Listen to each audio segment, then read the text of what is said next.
comienza a dejar testimonios muy elocuentes de frustración y de desencanto.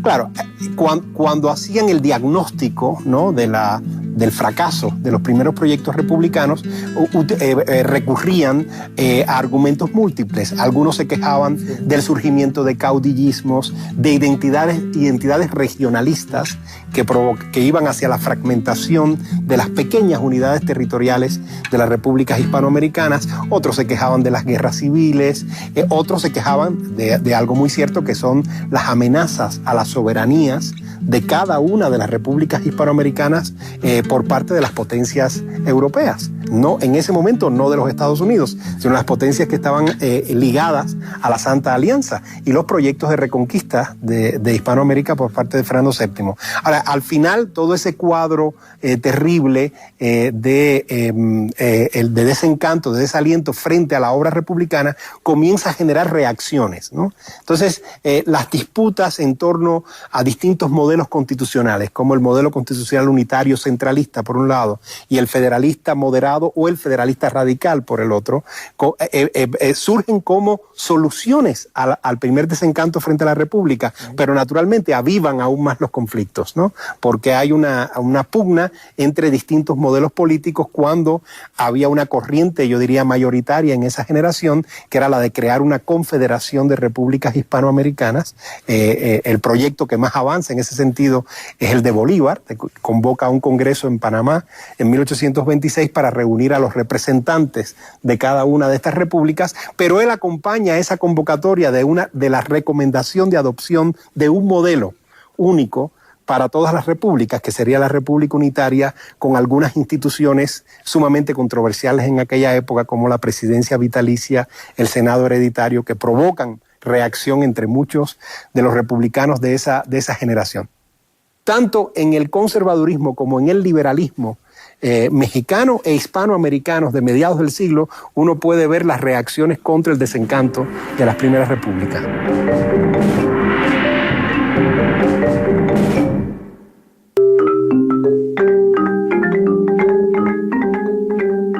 Entre 1830 y 1840 hay un desencanto de la idea del proyecto nacional.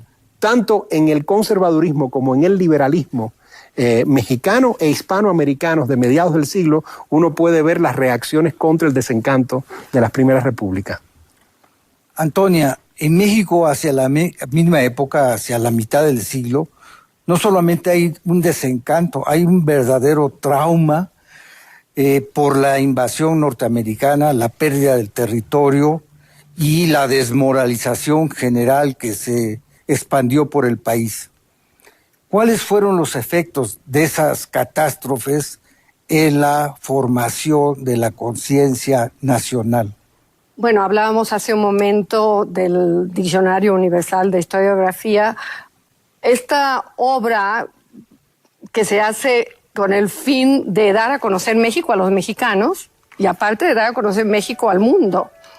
Y en ese sentido siguieron el modelo de un diccionario, esto que se acababa de publicar en España, lo cual realmente nuestros intelectuales, nuestra élite cultural estaba muy cercana a Europa, eran gente muy preparada, muy leída. Parece mentira con lo difícil que eran las comunicaciones, cómo leían las publicaciones de Europa, leían francés, leían alemán, leían inglés, realmente tenían un nivel cultural muy elevado. Y bueno, es muy interesante saber que este diccionario en España se escribió como reacción a la enciclopedia, la gran enciclopedia que se preguntaba, bueno, ¿qué ha aportado España a la civilización? Y la respuesta fue que nada. Entonces, ¿cómo puede ser que los españoles aceptaran una cosa así? Y entonces copiaron este diccionario francés que se llamaba Bouillet. Mellado copió para España y dio a conocer lo que España había aportado al mundo, y los mexicanos decidieron, bueno, ¿y por qué los mexicanos no decidimos que se sepa lo que es la civilización mexicana?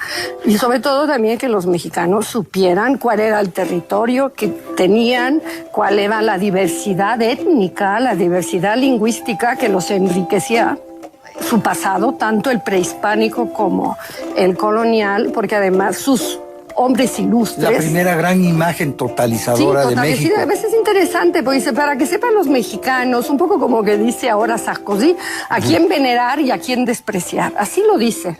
En el prospecto que se entrega para que se compre por suscripciones, se dice, es que los mexicanos necesitamos conocer. Entonces, no es una obra historiográfica en sí, es una obra enciclopédica que parece mentira en un país tan analfabeta que pensaran que este tipo de obra, el diccionario es monumental. En España fueron 7 tomitos y en México fueron 10 tomotes. 3 de ellos dedicados solo a México. Entonces, realmente para mí, que lo he estudiado mucho, es realmente una obra excepcional. De la que luego se derivaron muchos estudios. De reconstrucción de lo que era el país. De lo que era el país. Y sobre todo, también, bueno, si nos tenemos que administrar, si nos tenemos que gobernar, tenemos que conocer la estadística. La estadística es importantísimo, saber cuáles son las vías de comunicación, cómo podemos ir a cuáles son los municipios. En fin, una herencia de Humboldt. Bien. Una herencia de Humboldt, sí. Existe la creencia de que el nacionalismo es sobre todo obra de los políticos.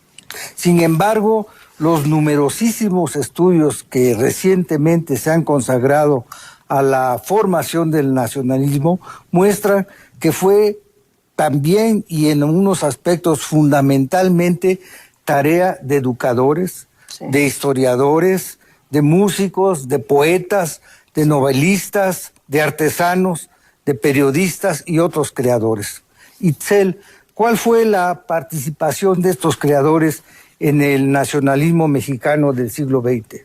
Yo lo que yo he visto es que estas personas que estaban pues muy entusiasmadas en la reconstrucción nacional después de la guerra, hacia 1920-21, pues son gente muy comprometida políticamente, muy comprometidos socialmente y que además participan activamente pues como educadores. Literalmente son maestros de dibujo en las escuelas primarias, son maestros de las misiones culturales que fundó José Vasconcelos, son maestros que se van a escuelas primarias, que se van al campo y están viendo la realidad mexicana.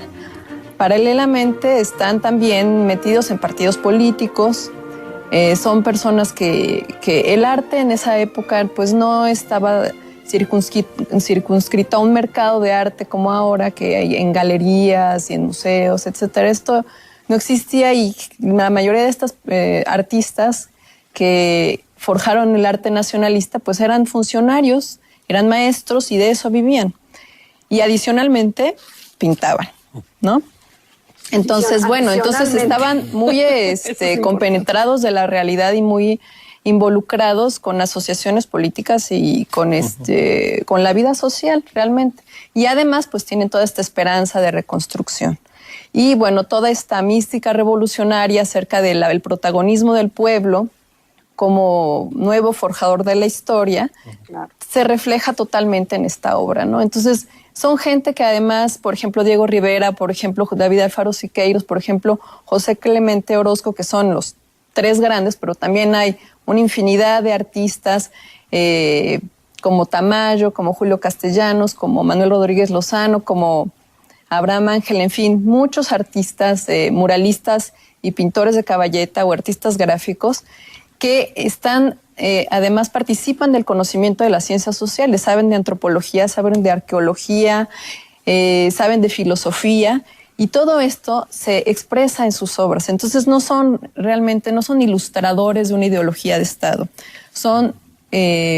colaboran en crear nuevos significados para los símbolos antiguos.